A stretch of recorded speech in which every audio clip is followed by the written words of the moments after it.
Okay, got all my electronics organized here. Maybe. Let's see how it holds up.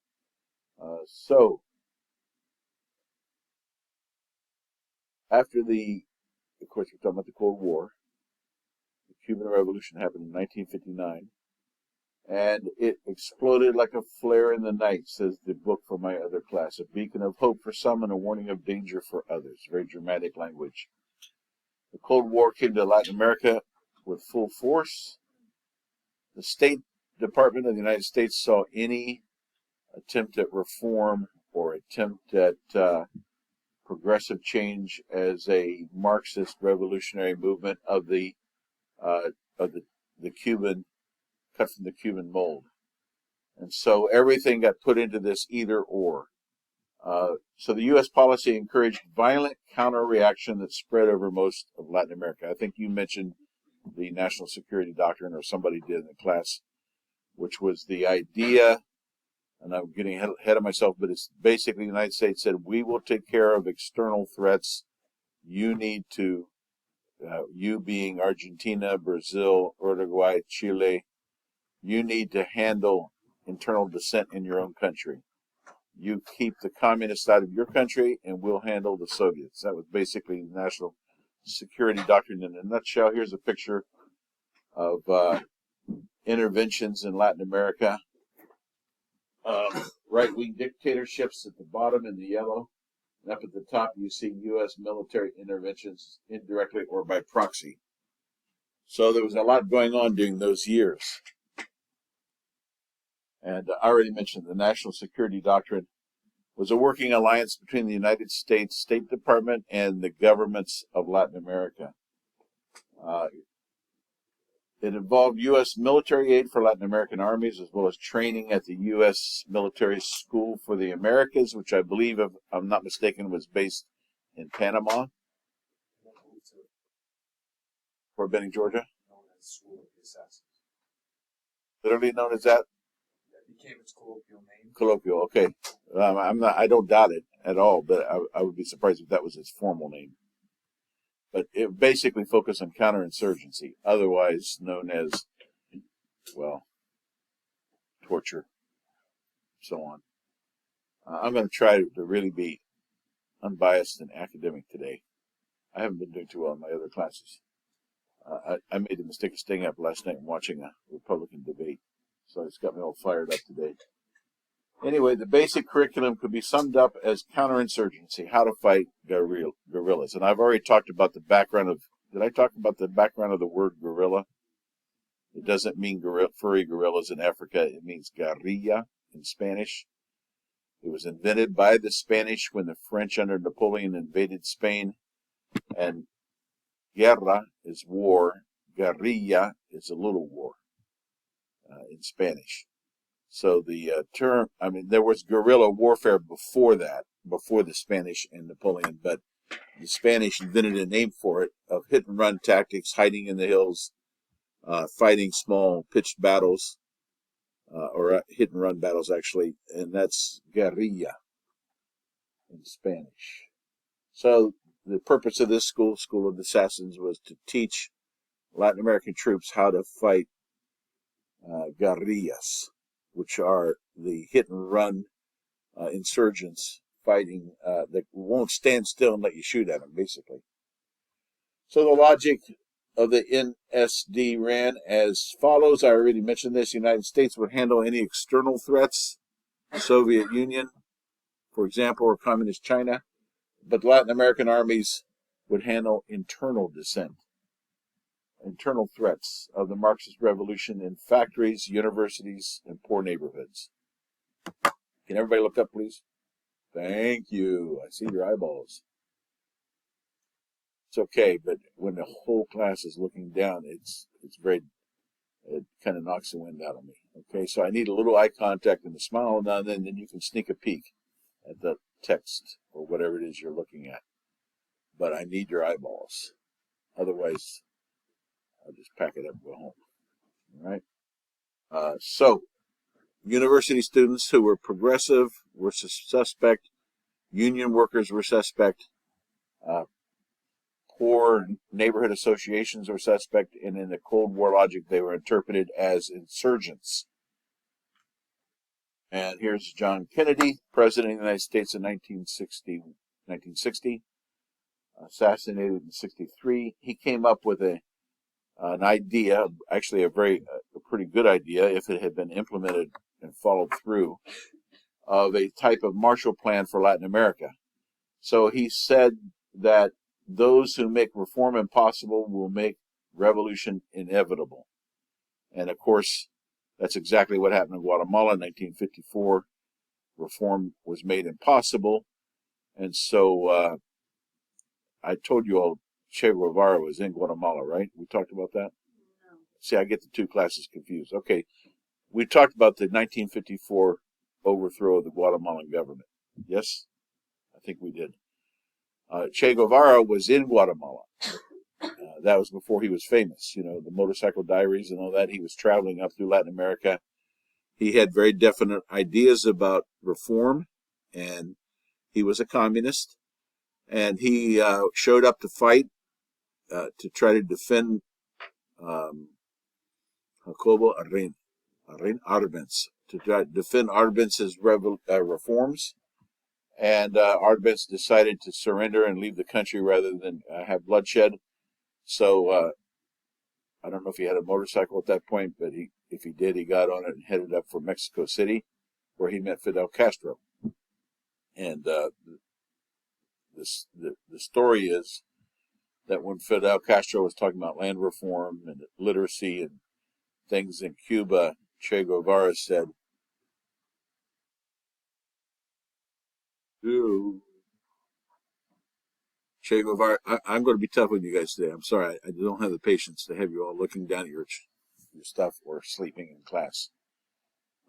So Che Guevara said to Fidel Castro, if you're going to try to reform Cuba, you have to go big. You can't just reform. You have to carry out a full revolution and get the support of the Soviet Union, or the United States will invade you because of what happened in Guatemala. So John Kennedy's words here are actually somewhat prophetic. The CIA under Eisenhower and the Dulles brothers in 1954 made reform impossible and made revolution in Cuba pretty much inevitable. I'm not defending or promoting. I'm not taking sides. I know Che Guevara is a very controversial figure. But I think his advice to Fidel Castro shows how when reforms are prevented, it radicalizes those who are looking for reform. Comments, questions? So the idea of the Alliance for Progress was that that the United States would invest a large amount of capital into Latin America to help with infrastructure development, with industry, capital development, and try to bring about reforms, encourage reforms through investment in order to avoid the inevitable revolution.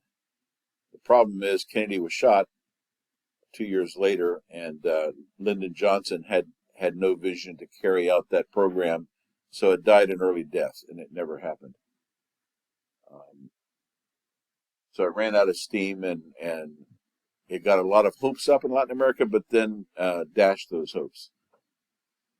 So in the 1960s was a decade of revolutionary fervor in popular culture. You had the Beatles singing "Back in the USSR, you don't know how lucky you are." Not that that was necessarily pro-revolution, but it was in the air. It was in the lyrics. Gabriel Garcia Marquez, 100 Years of Solitude. He talks about, near the end of his book, have any of you read 100 Years of Solitude? Cool. Are you from Colombia? Costa Rica, but you read it. Good for you. It's a great book. I highly recommend it. It's one of the masterpieces of the 20th century. But near the end of the book, it's a fictional book, but he deals with some real life historical situations. And one of them is a 1928 banana massacre in Colombia, along the coast of Colombia, where the United Fruit Company had land and the workers were striking for better wages. and they were gunned down in a plaza with machine guns. I think probably it was Colombian military, the Colombian government working in collusion with the United Fruit Company. There are dispatches back and forth between Bogota and the U.S. Confirming this massacre, but the bodies all disappeared, and no one was ever to get a reliable body count for how many people actually died. And he brings this out in the book because people forget. People don't believe it happened. It's like it never happened. And some estimates are 2,000 people were gunned down in the massacre. So he deals with that in his book. The book was published in the 1960s. Brazil's Novo Cinema, the new cinema, was to make people aware of their own misery. So the intent of the Brazilian cinema was to elevate revolutionary consciousness. So it was a very revolutionary decade, the 1960s. There was a sage mentality that explains the gruesome violence committed in the 1960s through the 1980s, primarily in this 20-year period. Latin American militaries against their own internal enemies. They used kidnapping, torture, and ultimately assassinations, murder, as counterinsurgency techniques. With the free world was depending on them to combat the red tide in Latin America. They didn't want another Cuba, especially in Brazil. You know, Cuba's, I mean, it's a big island for the Caribbean, but it's just an island. But imagine if Brazil or Argentina became a communist country. That would have been a disaster from the point of view of the U.S. State Department. Regardless of the fact that the situation in Brazil was unique circumstances, and those circumstances didn't exist in a lot of the other countries. Feel free to jump in. Question: was it George Kennan, part of the State Department at that time? Who? George Kennan. Probably State Department. I know Henry Kissinger was in the mix. Yeah. No, Henry Kissinger was not. That comes under Nixon. Well, yeah, in the 70s. In the 70s, you have Nixon. My head's still in the 60s. So, permanent blindfolding, psychological torment, being forced to witness the torture of a loved one. All these things were happening in Brazil and Argentina, Uruguay and Chile, in the name of fighting communism. So the U.S. policy was supposed to defend democracy, but it actually triggered dictatorships. That earlier slide that I showed you, almost all of South America during this time period were dictatorships.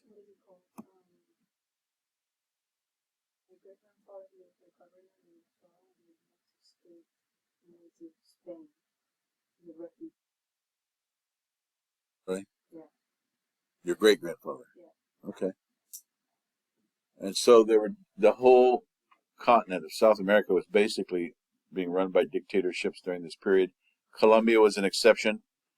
Colombia didn't have actually a dictatorship, but it's more of an oligarchy. So you did have elite rule, but not by one dictator. And that this was as a result of the Cold War. It was a result of the United States and Soviet Union having this situation where you're either for us or against us. There's no in between. So despite the fact that we were doing this in the name of democracy, when I say we, I say that as a United States citizen, it actually had the opposite effect of creating authoritarian dictatorships. João Goulart was the president of Brazil in 1960. He was a political protege of Getúlio Vargas, who had been a strongman caudillo leader of Brazil from 1930 through 1954. Goulart, and he was a populist. Getúlio Vargas was a populist. João Goulart was a populist. He had inherited the leadership of the Vargas constituency. It was a coalition of urban, middle class, and working class, but the coalition unraveled after the Cuban Revolution. He redoubled his outreach towards urban workers. He praised Che Guevara. He made a visit to communist China All of this alarmed the State Department. Yes, in Venezuela. Marco Perez Jimenez, dictator. Yeah. And so Goulart redoubled his outreach. His rhetoric sounded more and more radical as he was trying to hold on to power. And this led to the Brazilian military, I think April 4th, I don't have it on there, but April 1964, the Brazilian military overthrew the democratically elected presidency and took power with the encouragement of the U.S. ambassador and the CIA. The U.S. ambassador interpreted the coup as the single most decisive victory for freedom in the mid-20th century. A little bit of soaring rhetoric, hyperbole over the top there. Politicians are known for that. However, the Brazilian military, once they took power, they stayed in power for 20 years. It was the end of democracy in Brazil during that time.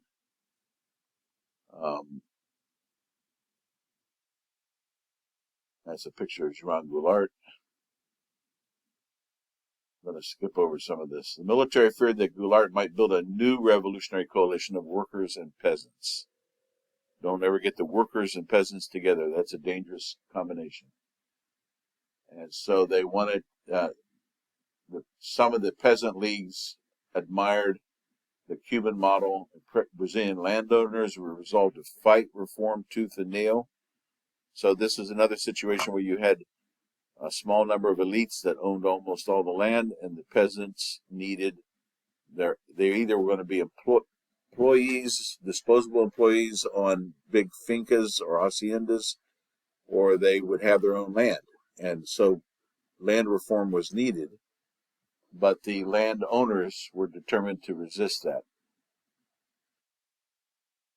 Hence the appeal of the Cuban model to these peasants.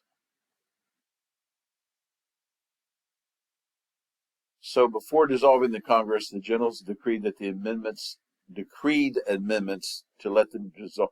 This is so circular. They made decrees, which then legalized their illegal dissolution of Congress. I can't even get my mind around that. Urban guerrillas organized in the late 1960s and 70s. The military attacked them with death squads. They kept meticulous files on official prisoners, even recorded their interrogation under torture.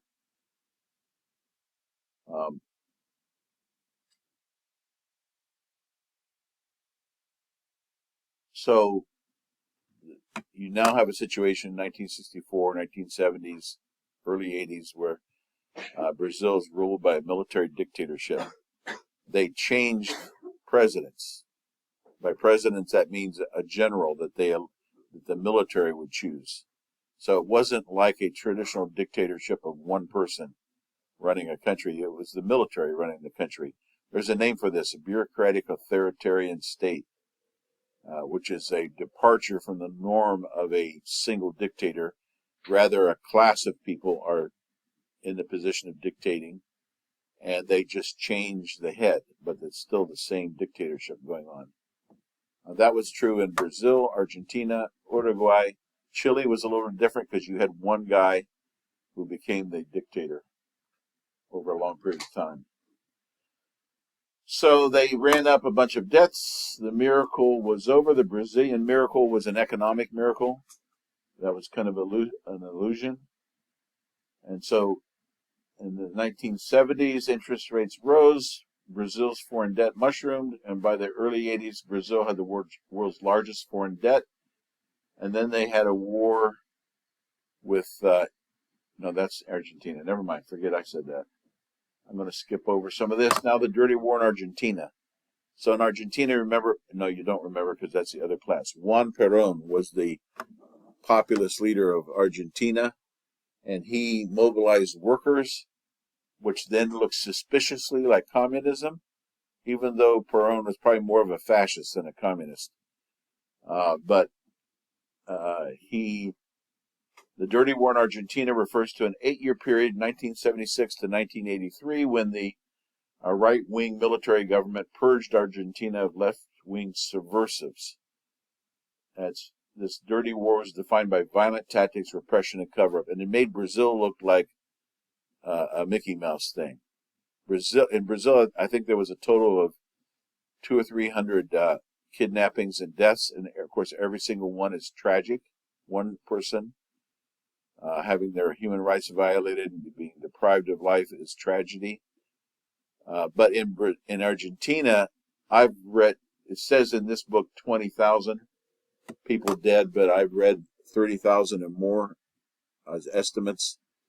But the Argentine generals just went furiously mad against their own population, kidnapping college students who were part of some kind of progressive students group on campus.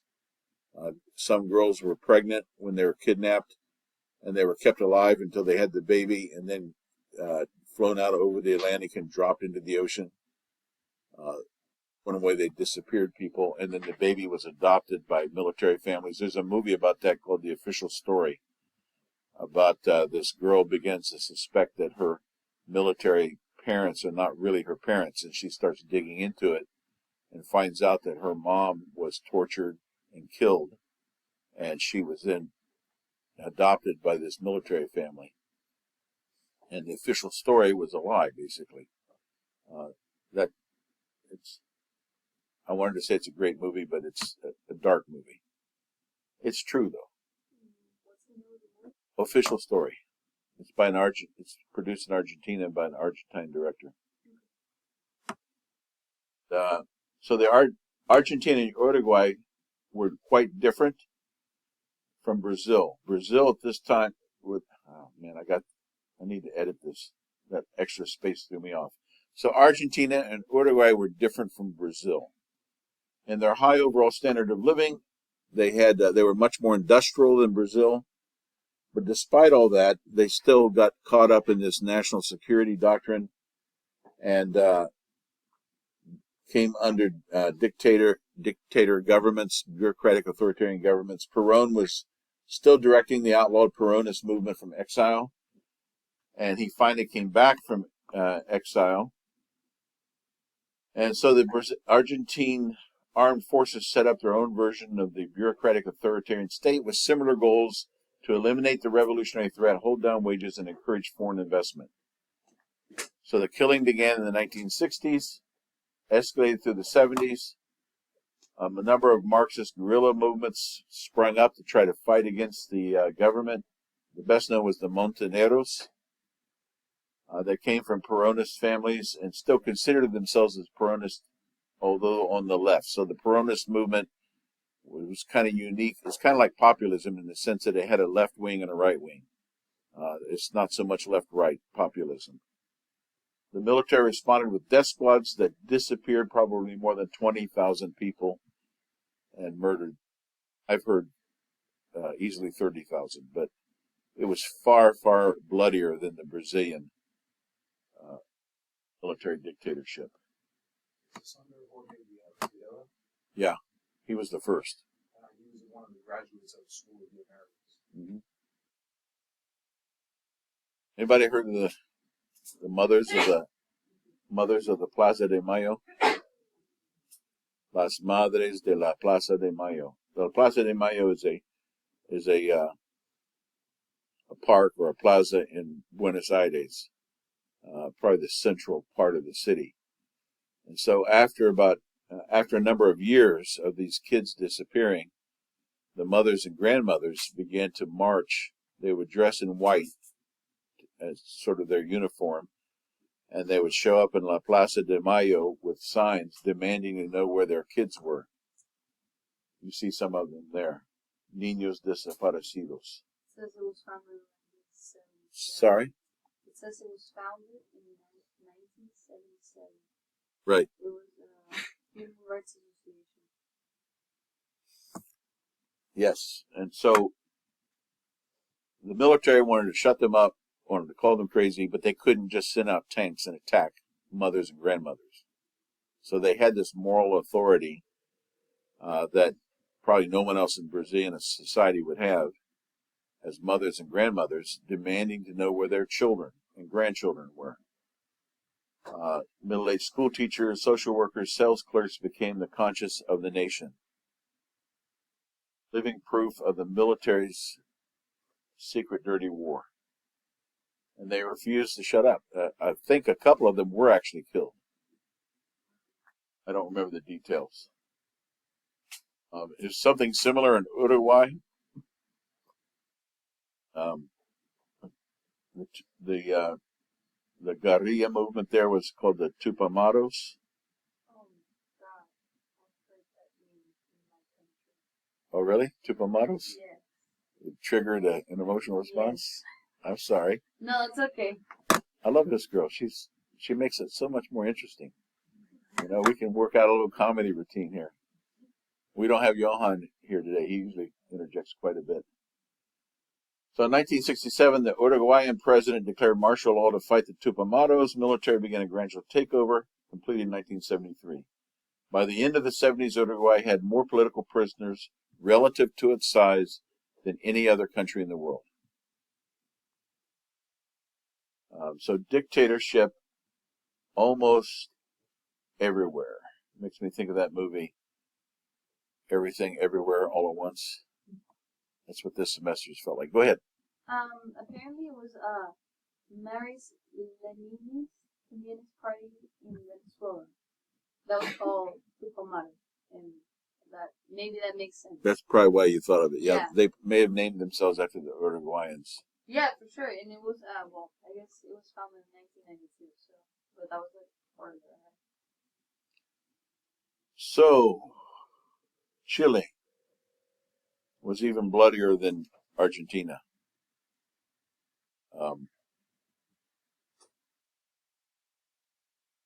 So, Chile elected a communist to the presidency. It's not the kind of communist that Che Guevara was, advocating revolution. There were communist parties that were democratic, that were willing to run for office and year after year campaign and try to increase their base and use the democratic system to come to power, persuade the people, come to power, and implement policies. This is the kind of party they had in Chile. And there's the attack. I feel like I jumped over myself. I got them in the wrong order, probably.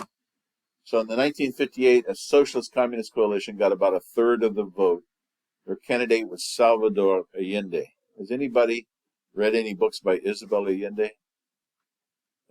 House of Spirits is awesome. I taught that in a history class on Latin American history through literature. It's a great book. Anyway, I've read some places he was her second cousin, and I've read some places that he was her uncle. I don't know which is true, but they were related. Isabel Allende was related to Salvador Allende. Not closely related, not immediate family, but related. He was a medical doctor. He was not an advocate of armed revolution. He was committed to honoring the Chilean Constitution. In the 1964 election, he ran again and did better, despite the fact that the CIA was bankrolling his political opponents. He finally was elected in what year? Do I have it there? 73 or 72. I don't even see it on there. Yeah, it must be 72. And his program was he wanted to bring about a social transformation through the nationalization of the Chilean copper mines, coal and steel, some banks, and carry out some land reform. Now, one of the problems with, and this is my opinion, with social transformation is when you try to push it too far, too fast, people don't adapt to change very well. That's probably a huge understatement. So he won the presidency, but he won it out of a three-way race. So he only had like 30-some% of the public that voted for him, which is a plurality, but it's not like an overwhelming mandate. Plurality is not a majority. So in this next election, let's suppose Robert RFK Jr. does well. Right now he's at 24%, running as an independent. And Trump and Biden are in the 30s. So if his support went up a little bit, you could see a situation where you have three candidates all in the 30s. Mm-hmm. So no one's going to get a majority. So plurality would be whichever one had the most, although they might only have 40%. So that would be a plurality. Bill Clinton was elected in a plurality in, I think it was 1994, because Ross Perot ran against globalization. And it was Ross Perot as an independent, it was Bill Clinton as a Democrat, and it was George Bush Sr. as the Republican. And George Bush Sr. had been immensely popular the year before because of the first Gulf War. But because Ross Perot ran and it hurt Bush's numbers more than it hurt Clinton's numbers, Clinton won as a plurality. And that's how he got into office. So the two losers were more conservative than Allende. And between them, they had 63% of the vote. So that kind of tells you that Chile's basically somewhat of a conservative country. And Allende was wanting to carry out major reforms, but he didn't really have the mandate to do that. That's my opinion. That's my interpretation. Disagree. Allende's enemies found a powerful ally in the CIA. The book, by the way, by Isabel Allende, House of Spirits, goes into all this. It's a great way to have history come alive as you're reading the fictional stories of people based on true stories. The CIA adopted a firm and continuing policy that Allende be overthrown by a coup. Urban workers supported the Popular Front government, and Allende insisted on working within the constitutional laws. This sounds familiar, like Guatemala 1954. So the September 11th, 1973, the Chilean tanks rolled into the streets. I guess September 11th has been a bad day on several occasions. It was a good day when my brother was born. That's his birthday. So Allende refused to leave the country. He went to his office and died under attack by his own armed forces. They tried to say he committed suicide, but others say that he didn't. They stormed the presidential palace and he was killed. This is a picture of the Chilean armed forces shooting at the presidential palace.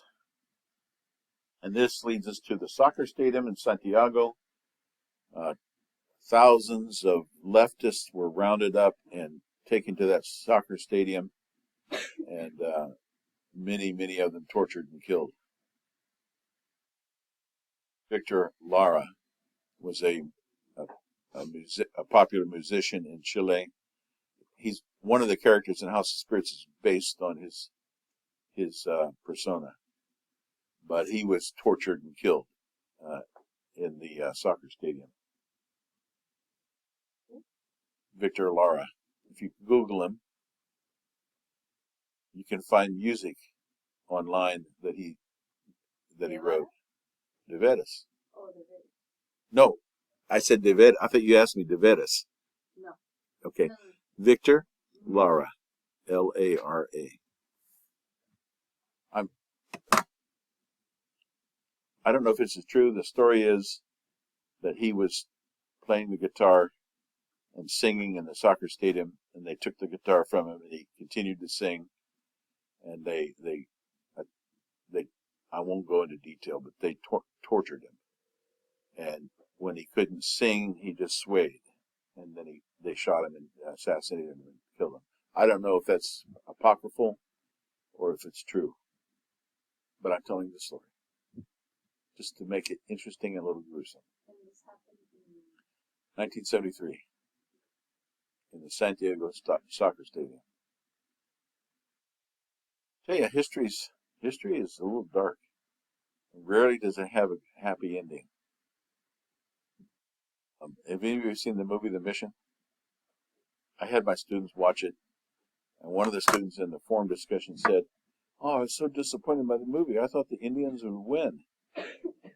And I wanted to reply, "When do the Indians ever win? What would lead you to think that they might win?" This is not just, this is supposed to be history, not movies.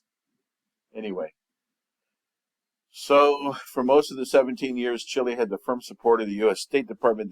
That's where Nixon and Kissinger come in the 70s. Well, actually, this is the 70s, 73. So Nixon was already president by that time.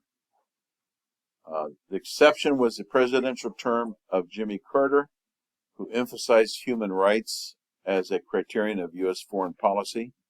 I highly respect him. I voted for him. One of my early elections, 1976. Although ridiculed as unrealistic by the Cold Warriors, Carter's policy, definitely inhibited military bloodfest in Chile and Argentina. Didn't prevent it, but it maybe made it a little less than it could have been. And certainly also in Central America, he tried to, he cut off support whenever, like in Nicaragua, I believe he cut off military support for Somoza because of his consistent human rights abuses, which led to his defeat by the Sandinistas. Peru was the exception to the rule. There was a military dictatorship in Peru, but it was left-leaning. It was to carry out reforms. You're nodding back in the back. Are you familiar with the Peruvian case? Do you want to say anything about it? But so Peru was the exception. It was not part of the anti-communist crusade. It was an overthrow of young and idealistic military officers trying to implement land reform and improve the condition of the poor in Peru. So that's one nice exception to the rule. Mexico was a different situation. Mexico had already been through the Mexican Revolution, and they had the Partido Revolucionario Institucional, the Institutional Revolutionary Party, was in charge. They were pretty authoritarian to start with, and they were also revolutionary minded. I mean, you couldn't say they were still a revolutionary party because this was sometime later, but they were not sympathetic to the United States. They did not identify with the United States bloc versus the Soviet Union. They basically took a third world, non-aligned approach, but they were not hesitant to criticize U.S. policy. So they didn't feel this pressure to be aligned with the United States against communism. And so it was a different situation in Mexico. There was a situation of a massacre of Mexican university students who were protesting in 1968 in the Tlatelolco Plaza. I don't remember the numbers. I don't know if the numbers were ever firmly established. I think it was 500 or 600 students were protesting something and were just mowed down and massacred. There was a lot of that going on in 1968. I was a junior in high school. There was also mass protests by young people in Japan, in France, in the United States, the Democratic National Convention. There was a huge generational uprising going on around the world in developed countries. So this happened in Mexico in La Plaza de Tlatelolco, which is the same place where the Aztecs used to have human sacrifices. Bit of an ironic detail there.